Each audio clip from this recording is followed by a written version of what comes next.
आज के अपने ऑनलाइन क्लास में एक बार पुनः आप सभी का स्वागत है। कल अपन ने अपने कक्षा 12 हिंदी साहित्य में छंद प्रकरण में गीति का छंद पढ़ा। आज अपन नेक्स्ट चलते हैं आगे दूसरे छंद में। दूसरे नंबर पर जब बात आती है तो आपके पाठ्यक्रम के अकॉर्डिंग, पाठ्यक्रम के हिसाब से दूसरा छंद है हरि गीतिका। हरि गीतिका, अब देखो गीतिका और हरि गीतिका दोनों लगभग सेम है, थोड़ा सा अंतर है। क्या अंतर है वो अपन देखेंगे। देखो अभी सबसे पहले हरि गीतिका छंद है, उसकी विशेषता देख लेते हैं। जैसे आपने गीतिका छंद की विशेषता देखी, यह एक मात्रिक सम छंद है। वही गीतिका का सिस्टम था। जैसे आपके क्वेश्चन आता है तो हरि गीतिका छंद के विशेषता बताइए, उदाहरण बताइए, या फिर आपको उदाहरण देके पूछा जा सकता है कि इसमें कौन सा छंद है, तो आप मात्राएं लगा के, मात्राओं का ध्यान वैसे है ही आपको। तो हरि गीतिका छंद है वो गीतिका की तरह क्या है, कौन सा छंद है, मात्रिक सम छंद है। कहने का मतलब है कि वही 4 चरण गीतिका में थे और यही 4 चरण इसमें हैं। और मात्राओं का आप देखेंगे कि इसमें भी सेम मात्रा, यानी कि चारों चरणों में कैसी समान मात्रा आएगी। इस वजह से कैसा, कौन सा छंद है, ये सम मात्रिक छंद है। तो मात्रिक सम छंद है, पहली विशेषता ये हो गई। दूसरी बात करते हैं, ये तो दोनों की एक जैसी होगी, गीतिका और हरि गीतिका की। दूसरी, अब देखो इसके प्रत्येक चरण में 28 मात्राएं होती है। कितनी मात्राएं होती हैं, 28 मात्राएं होती है। और गीतिका में क्या पढ़ा था अपन ने, इसके प्रत्येक चरण में 26 मात्राएं होती है। गीतिका में 26 और हरि गीतिका में 28 मात्रा।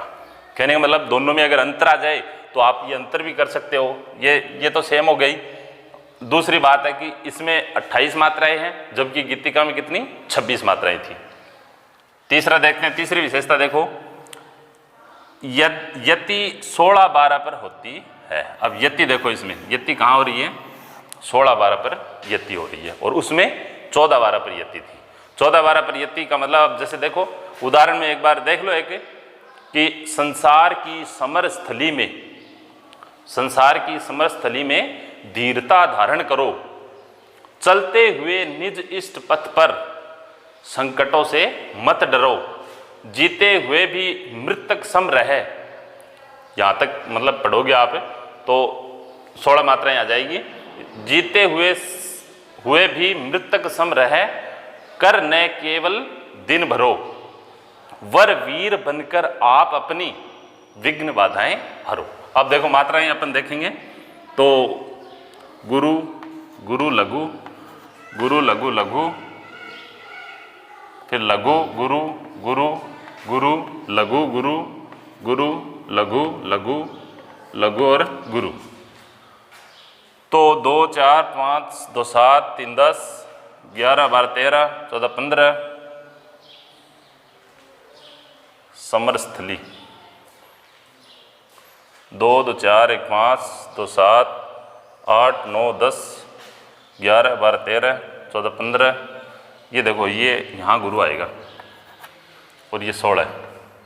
इसके बाद 2 3 2 5 6 7 8 9 10 11 12 मात्रा होगी। कहने का मतलब ये 16, यहाँ तक 16 मात्रा पर यति हुई कि संसार की समर स्थली में धीरता धारण करो।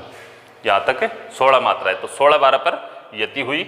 और उसमें अपन ने क्या देखा था, 14-12 पर यति होती है गीतिका छंद में, और हरि गीतिका में 16-12 पर यति। अब देखो अगली विशेषता दोनों की सेम है। अंत में लघु गुरु होता है। अंत में लास्ट में क्या होता है, लघु गुरु होता है। ये लघु गुरु गीतिका में था।